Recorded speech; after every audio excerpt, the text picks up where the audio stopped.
বন্ধুরা কিরকম আছো? এক মাস লাগাতার হয়ে গেছে গা আমার ভিডিওর মধ্যে কোনো ভিউ নাই। আমার ভিডিওর যে ভিউয়ার্স তারা আছে তারা যে কার ইউটিউব চ্যানেলের ভিতরে ঢুইকা তারার ভিডিও দেখতাছে। তোমরা যারা যারা গেছো, আমি এক মাসে ছুটিতে আসলাম না, আমি এই জগতেই আছিলাম। তোমরা এখন ঘুরে আমার ভিডিওর ভিতরে আয়া পড়ো। এখন সময় হয়ে গেছে, 50 সাবস্ক্রাইবার হওয়ার পরে আর বাড়তেছে না। আমার মানে ধৈর্য ভেঙে যেতেছে। তো দয়া করে চ্যানেলটারে আগে নিয়ে যাও। আর এটা আমি পারতাম না, তোমরাই পারবা, বুঝছো? এটা আমার হাতে নাই, এটা তোমরা হাতেই আছে। তো তোমরা চ্যানেলটারে আগে নিয়ে যাও।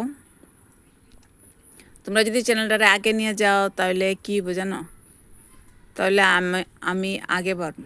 আর আমি যদি আগে যাই তাহলে আমার জীবনে সাকসেসফুল আমি হয়ে যাই।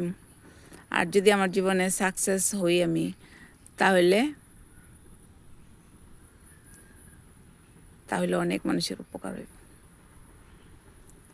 কারণ আমি উপকার করতে ভালোবাসি, ঠিক আছে? আর অ্যাকচুয়ালিতে এই জন্যই আমার ইউটিউব চ্যানেলে আসা। আর নাহলে খায়া পেরে বিন্দাস যেতেছি, কোনো চিন্তা নেই।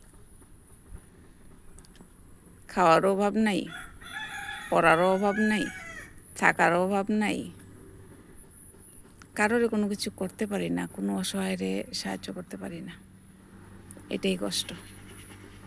আর যেই জন্য চ্যানেলটারে খুলছি, যে কিছু মানুষের মরে যাওয়ার আগে করা উচিত। খালি নিজের লেগেই বাঁচা, এটা বাঁচা হইল না। পরের লেগেও আমরা নিচের স্তরে অনেক মানুষ আছে যারা সাহায্যের দরকার আছে।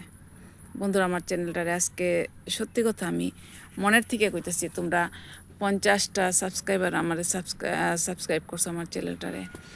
তোমরা আমারে অনেকজন দেখছো, প্রায় 90,000-এর কাছে হয়ে গেছে আমার দেখনে আলা মানুষ যারা আমার দেখো। আমার চ্যানেলটারে আগে নিয়ে যাও।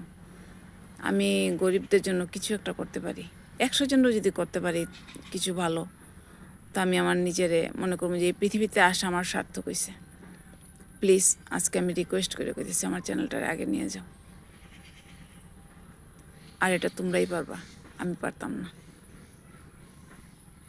আমার জীবনে এই পৃথিবীতে আসার যে কিছু কারণ আছে, এই কারণটারে সার্থক করো প্লিজ। আমি শুধু খাইতে আর ঘুমাইতে আইছি না এই পৃথিবীতে, আমি কিছু করতে আইছি। ঠাকুর আমারে কিছু করার জন্যই পৃথিবীতে পাঠাইছে, খালি আমার জন্যই পাঠাইছে না।